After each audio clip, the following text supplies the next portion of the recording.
네, 안녕하세요. 유별TV 유별입니다.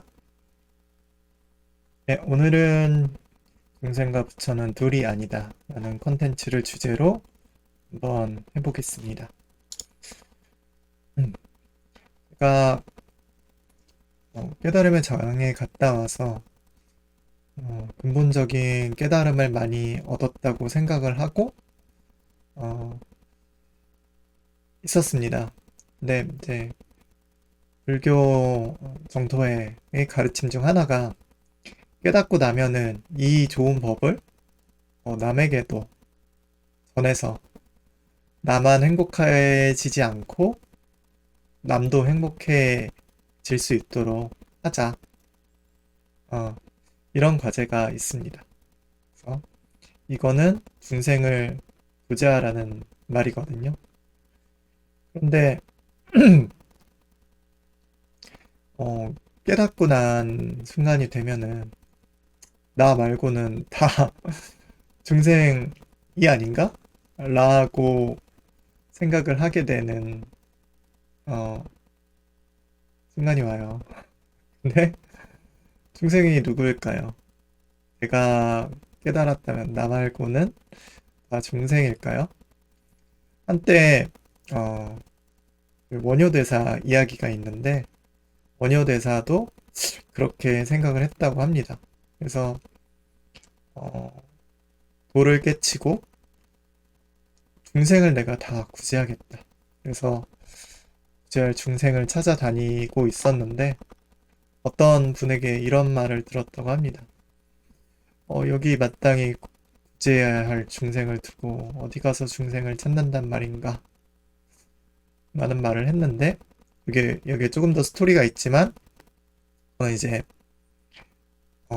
따로 두고 이 말에 대해서 원효는 많은 시간이 지난 후에야 그 중생이 나였구나 라는 것을 깨달았다고 합니다. 우리가 어, 깨달음의 장이란 데를 갔다 오면은 뭐 갔다 오든 안 갔다 오든 어, 깨달음이라는 거를 수행을 하고 불교를 배우다 보면은 어느 정도 얻을 수 있어요. 뭐 깨달음의 양이나 깊이가 서로 다를 수는 있겠지만 깨달음을 얻을 수 있는데 이거 깨닫고 나면은 이제 다른 사람의 괴로움도 볼 수 있는 어떤 힘이 생기게 돼요. 나의 마음을 알아채는 힘을 얻다 보면은 다른 사람의 괴로움도 그만큼 쉽게 알아챌 수 있는 거죠. 그러니까 공감 능력이 좀 향상이 된다고도 볼 수가 있죠. 그런데 어, 내가 저 사람이 괴로워하고 있구나, 중생이구나. 나는 관점을 다시 나에게로 갖다 본다면은 나는 내 마음속에서 나를 부처로 규정짓고 깨달은 자로 규정짓고 상대방을 중생으로 규정짓고 있는 거예요. 이거를 불교에서 상을 짓는다고도 하는 것 같은데 상을 짓는다는 것 자체가 깨닫지 못한 중생이란 뜻과 같은 의미인 것 같아요. 그래서 원효는 이제 깨닫는 거죠. 본래 구제해야 할 중생은 이란 어디에도 없구나. 이 말은 두 가지 의미가 있는 것 같아요. 하나는 타인을 중생으로 규정 지을 필요가 없다는 거고요. 둘째는 중생과 부처는 둘이 아니라는 거예요. 불교에서 둘이 아니다라는 거는 한자어로는 불이, 이는 같다라는 거죠. 둘이 아니다. 그리고 특히 무상을 의미한다고 해요. 무상이라는 거는 상이 이제 항상 계속하는 그런 의미를 갖고 있기 때문에 항상 계속하는 건 없다. 무상이라는 거는 시공간적 관점으로 넓게 보았을 때 변화의 측면을 의미한다고 할 수 있습니다. 예를 들어서 물이 항상 물인 것 같지만 물이 얼음이 되고 얼음이 다시 수증기가 될 수도 있죠. 재밌게도 과학적 용어도 이 상변화라고 불려요. 무상이란 용어와 비슷하죠. 하지만 이들은 분자식으로 볼 때 모두 H2O죠. 우리와 무상은 변하는 이치를 이처럼 지녔지만 관점에 따라서 같은 것을 의미한다고 이해할 수 있습니다. 그래서 저희도 어떤 순간에는 깨달음을 얻고 마음이 편하고 자유롭고 괴로움이 없는 사람이 되다가도 또 어떤 순간에는 어떤 문제에 대해서 집착하고 괴로워하고 중생으로 돌아간다는 거죠.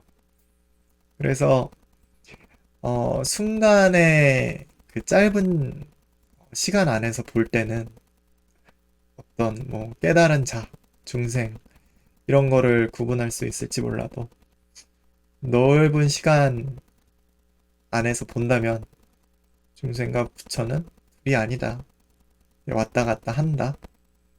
깨달은 자도 이 알아차림의 의식을 놓치면 언제든지 중생으로 돌아갈 수 있고 중생도 괴롭지 않으면 언제든지 부처와 같은 괴롭지 않고 자유로운 삶을 살 수 있다. 라는 겁니다. 그런 관점을 보고 사람들을 바라보면은 이게 중생과 같은 측면이 있으면서도 부처와 같은 측면이 굉장히 많은 것 같아요. 뭐 삶에서 힘든 순간도 많지만 이렇게 서로 웃고 즐기고 이런 모습들을 볼 때, 그 순간만큼은 저 사람은 괴로움도 없고 자유로운 사람이구나. 부처다. 이런 느낌을 받을 때가 많습니다.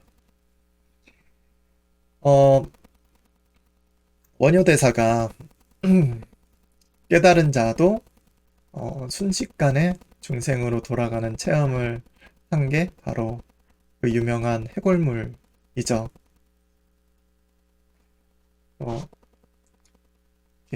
모든 것이 마음이 짓는다라는 것을 이미 알고 있었는데 해골물을 마시고 이 물이 더럽다는 마음을 스스로 짓고 그거를 깨닫지 못한 순간에 이제 그 순간에 다시 깨달은 거죠. 그래서 우리는 삶에서 깨닫는 순간도 있지만 그 넓게 보면은 또 중생으로 금방 돌아가기 때문에 항상 알아차림에 관한 수행력 관점을 가지고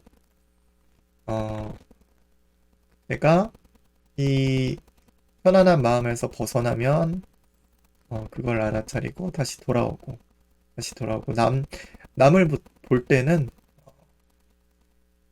저 사람이 깨닫지 못했구나 아니면은 뭐 어떤 문제가 있구나 이런 관점을 가지고 바라볼 필요가 없는 것 같아요. 모두가 부처가 될 수 있고 모두가 중생이 될 수 있는 순간들이 있기 때문에 현상을 있는 그대로 받아들이고 그 변화의 측면을 잘 살펴서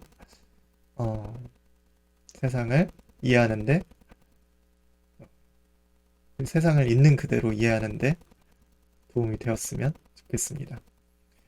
네, 오늘 이야기는 여기서 마치겠습니다. 다음에 또 정토의 불교 관련 콘텐츠로 돌아오겠습니다. 감사합니다.